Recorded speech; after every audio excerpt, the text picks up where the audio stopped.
So you can change your score dramatically in 6 months. And you can change it practically completely in 2 years. It can go from very, very low to very high in 2 years, okay? So there's a lot that you can do. And let's talk a little bit about how to do that. So your score, 35% of the weight of your score. So what's most important in your score is your payment history. That's basically, are you paying on time? If you're paying late, how late? The later it is, the worse it is, okay? So literally the best thing you can do for your score is pay at least the minimum on time every month for 6 months or 2 years. And that'll make a huge difference. So factor 2 here is how much is too much, what are your amounts owed? So basically this is one reason your credit score varies during the month. Say that you have a credit limit of $10,000 on your credit card and you're using just $500. That's very little, that's going to look good. Say that you buy something and you end up using $6,000. You're using over half of what you have available. That's going to lower your score. They want to see that you're using less than 40% of what's available. This is a common thing that affects people, is that you close a credit card because you think it's going to make your score go up, and it actually makes your score go down.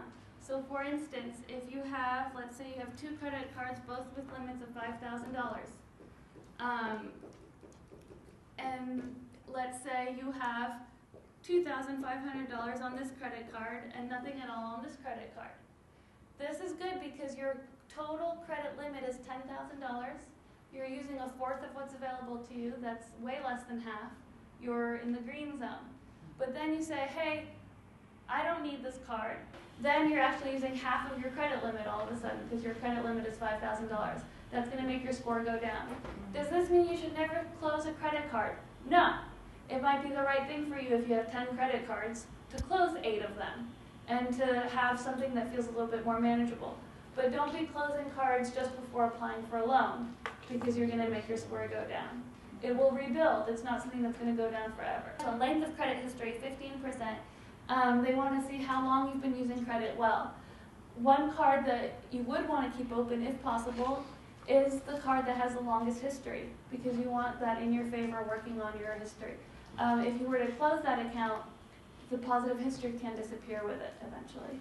So the longer the credit card has been in use, the longer your good credit history, that raises your score. So let's go to credit inquiries. A lot of times we're scared of taking our credit report because we're afraid it's going to impact our credit score. There's a thing called hard inquiries. There's a thing called soft inquiries. The hard inquiries impact your score, and that's when you're applying for credit.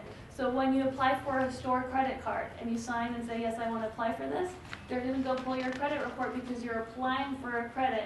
Yes, that's going to impact your score. But the thing that they provide is if you're applying for a mortgage and you do all of your shopping within 2 weeks, and then also within the next 2 weeks, they count those as just one inquiry so that you can shop around. Same thing for a car loan. They let you shop around in that way. If someone sends you a credit card offer in the mail, that's a soft inquiry. They proactively offer something to you. You haven't applied for credit. But as soon as you sign it, you're applying for credit, and that's going to impact your score. So the idea is don't go get a loan to buy a refrigerator before you can go borrow money for a house. Don't be applying for loans that you don't need before you go borrow money for something you do need. 2 really good products that exist to help you build your credit scores. One of them is something that's sometimes called a fresh start loan or a secured loan. Credit unions offer them to do you a service. Basically, it's sometimes called a secured loan. You might actually go to the bank and give them $250, put it in a savings account, then borrow $250 and make regular monthly payments on it, and they'll report it to a credit reporting agency to build your score.